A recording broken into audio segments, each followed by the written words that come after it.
Are you ready for the quantum age? Humanity's next step in evolution? Dream Vision 7 Radio Network invites you to the extraordinary platform of evolutionary voices for the quantum age. Let's explore. Learn more about this upcoming age where we bridge science with spirituality. Where potentiality meets reality. Where we take compassion into action. Our trailblazers and visionaries will ask the whys, the what-ifs, while igniting continuous possibility. Come along with us into an age beyond what we know today, where we can grow together in unity consciousness. Experience evolutionary voices for the quantum age, Monday through Friday at 8 a.m. and 8 p.m. Eastern on DreamVision7Radio.com. Welcome to What's in Your Way is the Way with your host, Mary O'Malley, inviting you to open to the radical notion that in your life, whatever you perceive to be in your way is the way. In other words, your challenges, whether they be relationships, compulsions, finances, or illness, come with gifts embedded in them that can bring healing and allow you to experience the joy of being fully alive. Mary is a counselor, awakening mentor, inspirational speaker, and the author of What's in the Way is the Way, the gift of our compulsions, belonging to life, and the magical gift of aliveness. What's in Your Way is the Way with Mary O'Malley is part of Evolutionary Voices for the Quantum Age. Heard Monday through Friday at 8 a.m. and 8 p.m. Eastern on the Dream Vision 7 Radio Network. Welcome to What's in Your Way is the Way. And I'm your host, Mary O'Malley. And today we're exploring a new way, a new year. And this is the time that so many people make New Year's resolutions. And it's become the brunt of many jokes by the comedians because very, very, very few people ever truly follow through on their resolutions. Oh, maybe for a week or a month or 6 months. But it doesn't last. And yet we keep on going back to them. And so I want to look at how does this work? What is the inner working of a resolution? And, I'm not making anything bad or wrong. I just want to invite you into a little different view. So, if you look carefully, you'll see a resolution is about getting rid of or stopping what we don't want and grabbing hold of what we do want. And this is a very important piece of information because this is a very strong urge inside of the human mind to try to get to what you want and get rid of what you don't want. It's so strong you can spend your whole life relating to life in that way. And then on your deathbed, you wonder, what was that all about? So if we peel back, the veil that covers over this constant urge to try to make you and your life better or different than what it is, you will see that what Stephen Levine calls the thirsty mind. I just love that, the thirsty mind. Most of us live in the kind of mind that spends our lives longing and trying to get, but usually failing, what we think will bring us lasting satisfaction. And there's no end to this.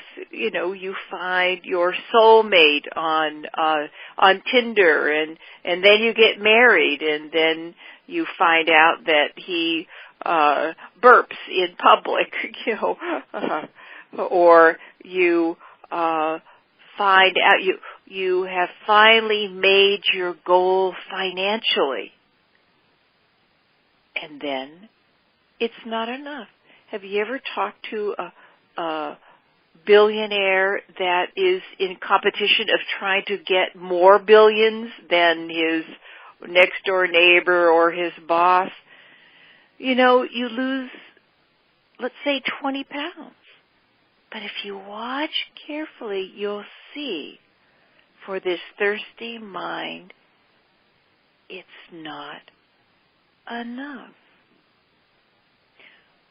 Why is that? Why does this urge to try to nail down life, why does it not work? And why do we keep on trying to make it work? Well, if you look very closely, everything in life changes.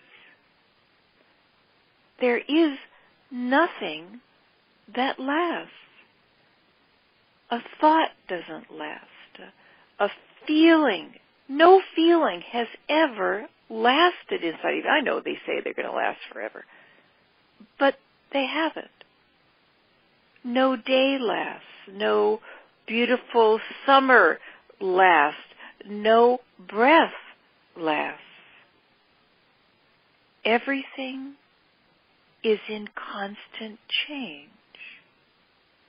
Everything is a part of the great flow of life. I like what Buddha said, a fortune can change in the swish of a horse's tail. And in that world of change, we desperately try to hold on. We desperately try to make ourselves and our lives be what we think they should be.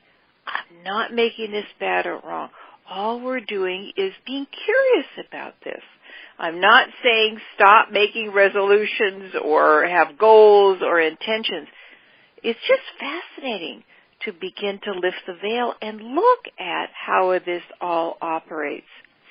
So if you watch carefully, you'll see that satisfaction, oh, you finally have gotten what you wanted, is a moment of release from this endless wanting. Just let that in for a moment. It's a very powerful realization.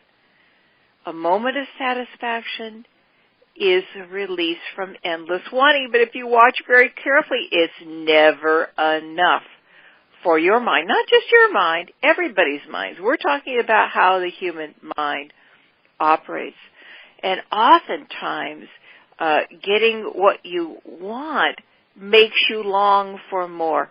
Let's say you found your perfect sexual partner.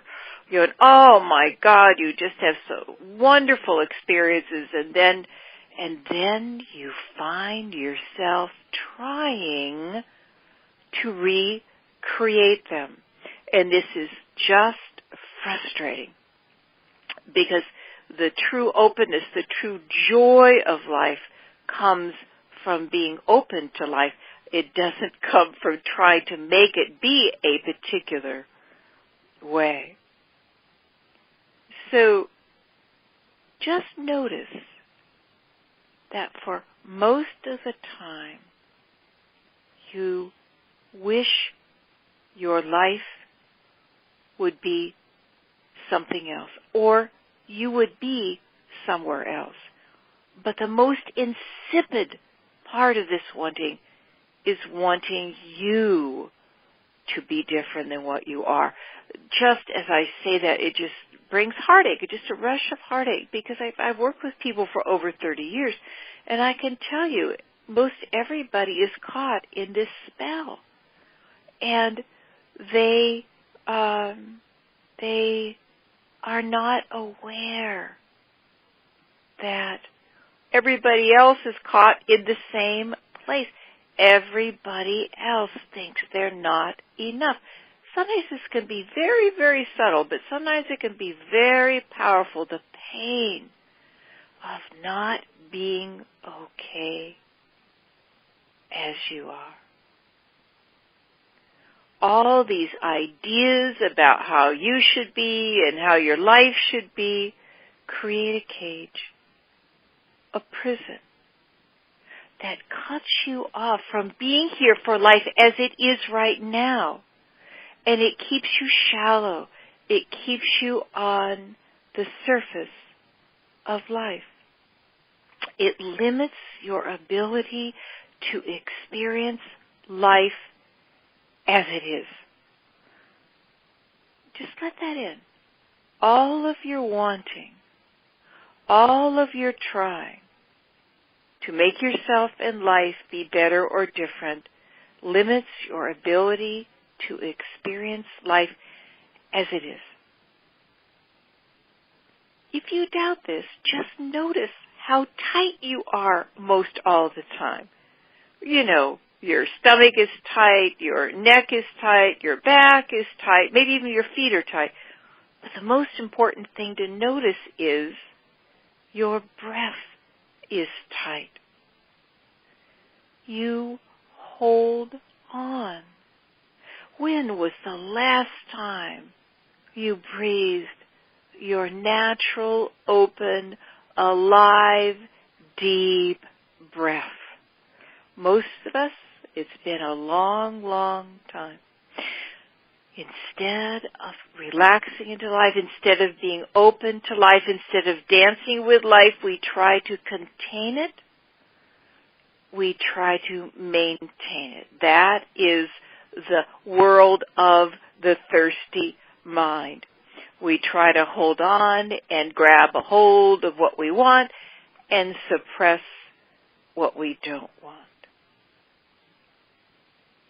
And the only time we're really comfortable is when we get what we want. So for most of the rest of our lives, we're struggling with life. So in this moment, just notice your breath. There's a very good chance you're holding it.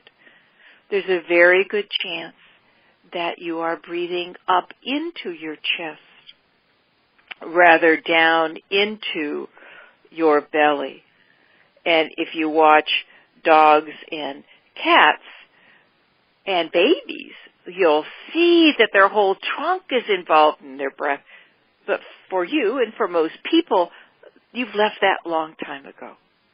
You hold on and you try to maintain and contain life, and thus you hold on to your breath. I invite you for just this moment to soften your belly. And on your next out breath, breathe out a little bit past where you usually stop your breath. No force here. And then see, just a in-breath, a deeper in-breath shows up. And then there's an out-breath again.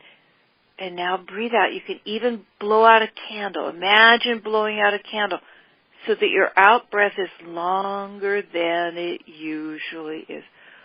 Oh.